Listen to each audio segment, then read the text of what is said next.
Hello everyone, competition craze YouTube channel में आपका स्वागत है। आज 9 मई 2020 है।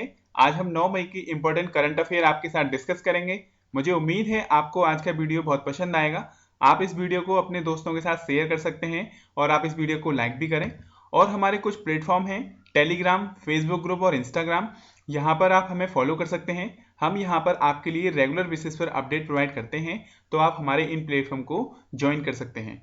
तो मुझे उम्मीद है आपको आज का वीडियो बहुत पसंद आएगा। आप इस वीडियो को लाइक करें और चैनल को सब्सक्राइब करें। तो चलिए शुरू करते हैं। पहला क्वेश्चन है, name the state government which has launch national scholarship online portal under मुख्यमंत्री युवा योग योजना। यानी किस स्टेट गवर्नमेंट ने एक नेशनल स्कॉलरशिप ऑनलाइन पोर्टल मुख्यमंत्री युवा योग योजना के अंतर्गत लॉन्च किया है। तो आपसे पूछा है ये किस स्टेट गवर्नमेंट ने लॉन्च किया है, तो ये किया है त्रिपुरा ने। देखो, त्रिपुरा के मुख्यमंत्री बिप्लब कुमार देव ने national scholarship online portal website को मुख्यमंत्री युवा योग योजना के अंतर्गत लॉन्च किया है।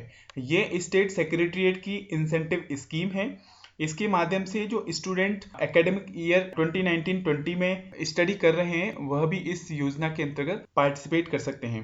इसके लिए स्टेट गवर्नमेंट ने 7 करोड़ 30 लाख रुपीस का फंड एलोकेट किया है।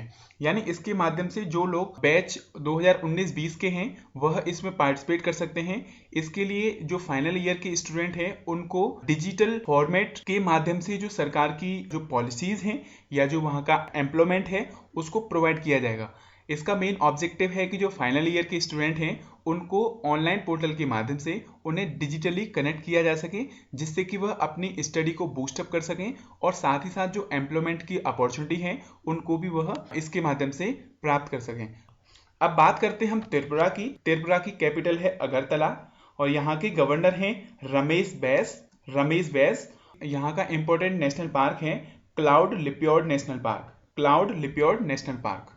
तो आपको ध्यान रखना है, मुख्यमंत्री युवा योग योजना को त्रिपुरा गवर्नमेंट ने लॉन्च किया है। इसके माध्यम से national scholarship online portal students के लिए प्रोवाइड किया जाएगा। अगला क्वेश्चन है, which state has become the first state in the country to provide mid day meal ration. यानी कि भारत का पहला ऐसा कौन सा राज्य है जिसने मिड डे मील राशन को प्रोवाइड किया है, तो ये है मध्य प्रदेश। देखो, मध्य प्रदेश देश का पहला ऐसा राज्य है जिसने मिड डे मील राशन को प्रोवाइड किया है। कोरोना वायरस के चलते मध्य प्रदेश सरकार ने करीब 117 करोड़ रुपए का फंड एलोकेट किया है, जिसके माध्यम से स्टेट के जो करीब 66,27,000 स्टूडेंट हैं उनके पेरेंट्स को मिड डे मील राशन के लिए ऑनलाइन फंड ट्रांसफर किया जाएगा। जो बच्चे प्राइमरी और जो सेकेंडरी स्कूल लेवल के स्टूडेंट हैं उनके पेरेंट्स को फंड प्रोवाइड किया जाएगा, जिससे कि कोरोना वायरस के चलते वह अपने राशन को मैनेज कर सकें। और इसके अंतर्गत जो मिड डे मील स्कीम है इसके माध्यम से करीब 56,87,000 बच्चों को आंगनवाड़ी वर्कर्स और जो रिप्रेजेंटेटिव हैं पंचायत के या जो लोकल टीचर हैं उनके माध्यम से जो मिड डे मील का जो भोजन है वह प्रोवाइड किया जाएगा। आपको ध्यान रखना है, मध्य प्रदेश देश का पहला ऐसा राज्य है जिसने mid day meal ration primary और सेकेंडरी लेवल के जो स्कूल के बच्चे हैं उनके पेरेंट्स को 117 करोड़ रुपए के माध्यम से फंड ट्रांसफर किया जाएगा। और मिड डे मील के अंतर्गत जो बच्चे प्राइमरी और जो सेकेंडरी लेवल के स्टूडेंट्स हैं उनको आंगनवाड़ी कार्यकर्ता, पंचायत के जो रिप्रेजेंटेटिव हैं या जो लोकल टीचर हैं उनके माध्यम से मिड डे मील उनके घर पर डोर टू डोर प्रोवाइड किया जाएगा। अब बात करते हैं हम मध्य प्रदेश की। देखो, मध्य प्रदेश ने भी कुछ समय पहले एक योजना लॉन्च की थी जिसका नाम है जीवन अमृत योजना। जीवन अमृत योजना अभी मध्य प्रदेश सरकार ने लॉन्च की है। इसका मेन ऑब्जेक्टिव है कि कोरोना वायरस जो पेंडेमिक डिसीज है उससे फाइट करने के लिए स्टेट के लोगों का जो इम्यूनिटी सिस्टम है उसको डेवलप किया जाए या उसको बूस्ट किया जाए। और मध्य प्रदेश सरकार ने चीफ मिनिस्टर कोविड-19 योद्धा कल्याण योजना इसको भी लॉन्च किया है। इसके माध्यम से जो लोग कोविड-19 को बीट करने के लिए अपने एफर्ट्स लगाते हैं, जैसे डॉक्टर्स या जो स्वास्थ्य कर्मी हैं, उनके लिए उन्होंने चीफ मिनिस्टर कोविड-19 योद्धा कल्याण योजना को लॉन्च किया है। इसके माध्यम से उन्हें करीब 50 लाख रुपए का हेल्थ इंश्योरेंस प्रोवाइड किया जाएगा। ओके, अब बात करें मध्य प्रदेश की, तो मध्य प्रदेश की कैपिटल है भोपाल और यहाँ के मुख्यमंत्री हैं शिवराज सिंह चौहान और यहाँ के गवर्नर हैं लालजी टंडन। अगला क्वेश्चन है, Harshvardhan and Shripad Yesso Naik has launched dash application and clinical research studies on Ayurveda intervention as an addition to standard care कोविड-19 सिचुएशन। यानी हर्षवर्धन और आयुष मंत्रालय के minister of state Shripad Yesso Naik ने एक एप्लीकेशन और clinical research study on Ayurveda intervention को कोविड-19 सिचुएशन से निपटने के लिए उसको लॉन्च किया है।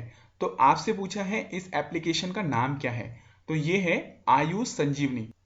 हर्षवर्धन ये हेल्थ मिनिस्टर हैं और श्रीपद यशो नाइक ये आयुष मंत्रालय के मिनिस्टर ऑफ स्टेट हैं। इन्होंने मिलकर आयुष संजीवनी एप्लीकेशंस को लॉन्च किया है और साथ ही साथ जो clinical research study on Ayurveda intervention है उसको भी कोविड-19 जो पेंडेमिक डिसीज है उस सिचुएशन से फाइट करने के लिए इन्होंने इसको लॉन्च किया है। अब बात करते हैं हम आयुष संजीवनी की। देखो आयुष का मतलब है आयुर्वेदा, योगा एंड न्यूरोपैथी, यूनानी, सिद्धा एंड होम्योपैथी। यानी कि आयुर्वेद के माध्यम से जो पेंडेमिक डिसीज है कोविड-19 उससे कैसे क्योर करना है, तो इसलिए इन्होंने आयुष संजीवनी एप्लीकेशन को लॉन्च किया है। और साथ ही साथ आयुर्वेद इंटरवेंशन के लिए उन्होंने कुछ क्लिनिकल रिसर्च स्टडी भी की है।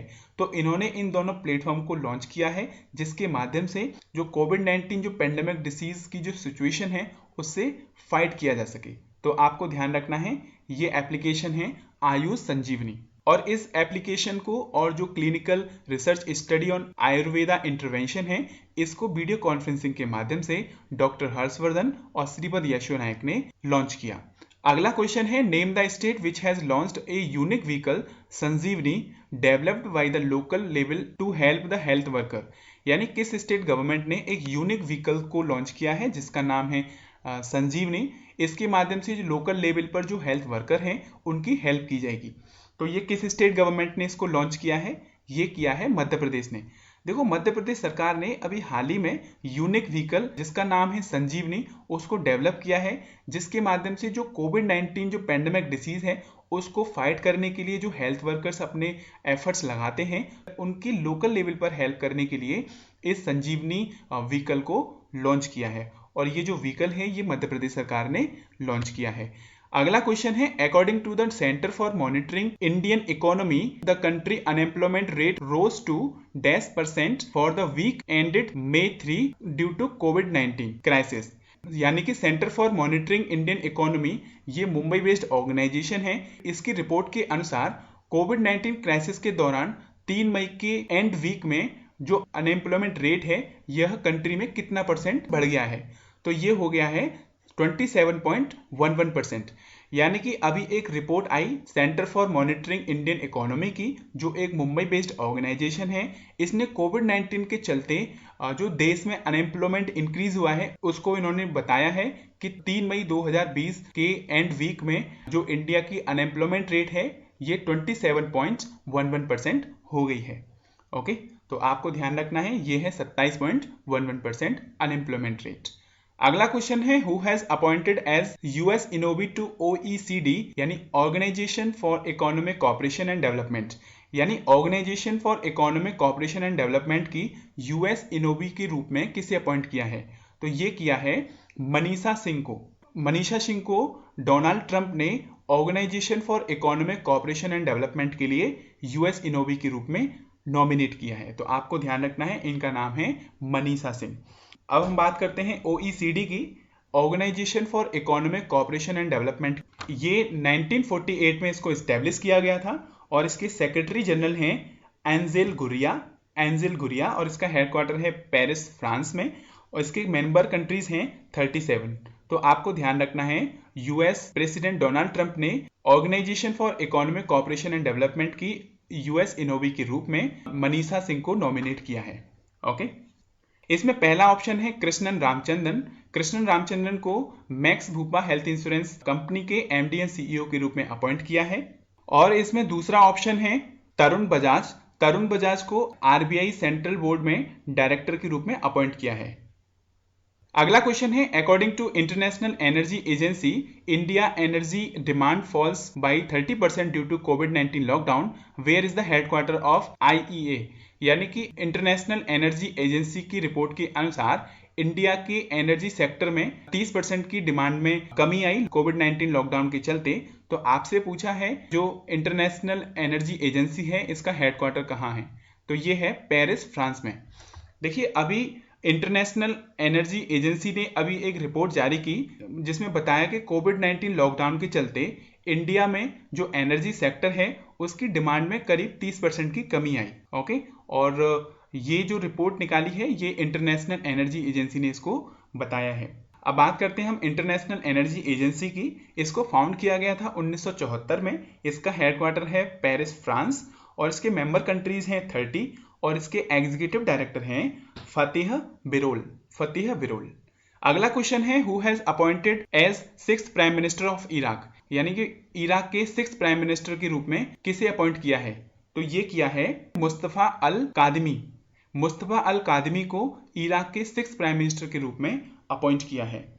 ये मोहम्मद अल कादमी ये फॉर्मर हेड थे इराक इंटेलिजेंस एजेंसी के, और इन्हें 6th prime minister of Iraq के रूप में अपॉइंट किया है, और इन्होंने अब्दुल मेहंदी का स्थान लिया है। तो आपको ध्यान रखना है, इराक के नए प्राइम मिनिस्टर बने हैं जो 6ठे नंबर के प्राइम मिनिस्टर हैं, इनका नाम है मोहम्मद अल कादमी।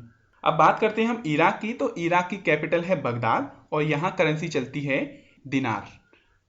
अगला क्वेश्चन है, name the country which has allowed to cutting 4 zeros from its national currency riyal and to rename its as toman which is equal to 10,000 riyals. यानी किस कंट्री ने अपनी नेशनल करेंसी रियाल में 4 जीरो की कटिंग को allow किया है और उसको तोमन में रीनेम करेगा जो करीब 10,000 रियाल्स के इक्वल होगा। तो ये किया है ईरान ने।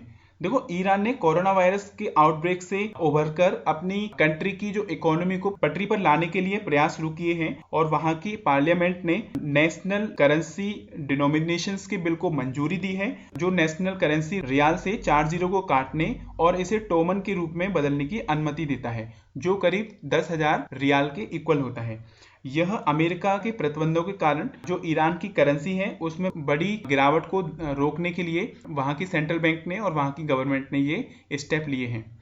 तो आपको ध्यान रखना है, जो ईरान कंट्री है इसने अपनी नेशनल करेंसी रियाल से 4 जीरो को काटने का फैसला लिया है, और इसे टोमन के रूप में रीनेम किया जाएगा, जो करीब 10,000 रियाल्स के इक्वल है। क्योंकि यूएसए और ईरान के बीच में ट्रेड वार चल रहा है, उसके चलते ईरान की करेंसी की वैल्यू में कमी हो गई। उसको देखते हुए वहां की गवर्नमेंट और वहां की सेंट्रल बैंक ने स्टेप लिया है।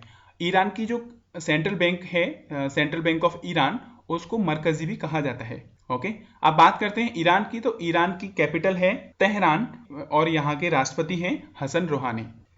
अगला क्वेश्चन है, the UNEP has extended the Bollywood actress and environmentalist Dia Mirza terms as its national goodwill ambassador for another 2 years till the end of 2022। Where is the headquarter of UNEP?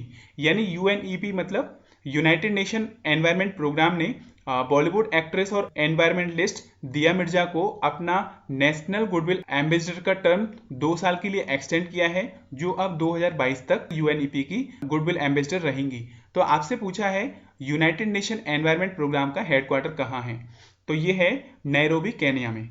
देखो, United Nation environment programme ने Bollywood actress और environmentalist Dia Mirza को अपना 2 साल के लिए national goodwill ambassador के रूप में उनकी जो टर्म्स है उसको एक्सटेंड किया है, जो अब 2022 तक UNEP की गुडविल एम्बेसडर के रूप में रहेंगी। अब बात करते हैं हम यूनाइटेड एनवायरमेंट प्रोग्राम की। इसका हेडक्वार्टर है नैरोबी, केन्या में, और इसके एग्जीक्यूटिव डायरेक्टर हैं इग्नर एंडरसन। अगला क्वेश्चन है, former union minister Dalit Ezhilmalai who passed away in May 2020 belong to which Indian? यानी former union minister of health Dalit Ezhilmalai का अभी मई 2020 में निधन हो गया। ये भारत के किस स्टेट से बिलोंग करते हैं? तो ये करते हैं तमिलनाडु से। देखिए, former union minister of state health Ezhilmalai का अभी 74 वर्ष की आयु में मई 2020 में निधन हो गया, और इनका निधन इनके निजी निवास स्थान चेन्नई, तमिलनाडु में हुआ था, और इन्हें कार्डियक अरेस्ट होने के कारण इनका निधन हो गया। और इनका जन्म 24 जुलाई 1945 को तमिलनाडु के इरुम्बेडु गांव में हुआ था। इन्होंने 1971 में इंडिया और पाकिस्तान के बीच में जो वार हुआ था उसमें आर्मी ऑफिसर्स के रूप में इन्होंने अपना काम किया, और इन्हें इस मेरिटियस सर्विस के लिए इन्हें सैनिक सेवा मेडल दिया गया था। तो आपको ध्यान रखना है, दलित एजिमलाई ये फॉर्मर यूनियन मिनिस्टर थे हेल्थ डिपार्टमेंट के, और ये तमिलनाडु से बिलोंग करते हैं। अगला क्वेश्चन है, world athlete day 2020 is observe on which date? यानी वर्ल्ड एथलीट डे 2020 ये किस दिन ऑब्जर्व किया जाता है? तो ये किया जाता है 7 मई को, यानी वर्ल्ड एथलीट डे 2020 ये हर वर्ष 7 मई को मनाया जाता है। और इस डे को international association of athlete federation के माध्यम से इसको इंट्रोड्यूस किया गया, जिसके माध्यम से जो यूथ हैं उनको स्पोर्ट्स एक्टिविटी और एथलीट्स एक्टिविटीज के लिए अवेयरनेस प्रोग्राम को या अवेयरनेस को इंक्रीज करता है, जिससे कि जो युवा लोग हैं वह एथलीट या जो स्पोर्ट्स एक्टिविटीज हैं उसमें पार्टिसिपेट करें। तो इसलिए international association of athlete federations के माध्यम से 7 मई को वर्ल्ड एथलीट डे मनाया जाता है। अब बात करते हैं international association of athlete federation की। इसका हेडक्वार्टर है मोनाको में और इसके प्रेसिडेंट हैं सेबेस्टियन क्यू। तो आपको ध्यान रखना है वर्ल्ड एथलीट डे ये 7 मई को हर वर्ष मनाया जाता है। तो फ्रेंड्स यही थे कुछ इंपॉर्टेंट करंट अफेयर क्वेश्चन 9 मई 2020 के। मुझे उम्मीद है यह वीडियो आपको बहुत पसंद आया होगा। आप इस वीडियो को अपने दोस्तों के साथ शेयर कर सकते हैं और हमने इस वीडियो का पीडीएफ लिंक आपको टेलीग्राम चैनल पर प्रोवाइड किया है, वहां से आप इस पीडीएफ को डाउनलोड कर सकते हैं। मुझे उम्मीद है यह वीडियो आपको बहुत पसंद आया होगा। आप इस वीडियो को अपने दोस्तों के साथ शेयर करें, चैनल को सब्सक्राइब करें, कमेंट करें और वीडियो को लाइक करें। Thank you friend, have a nice day.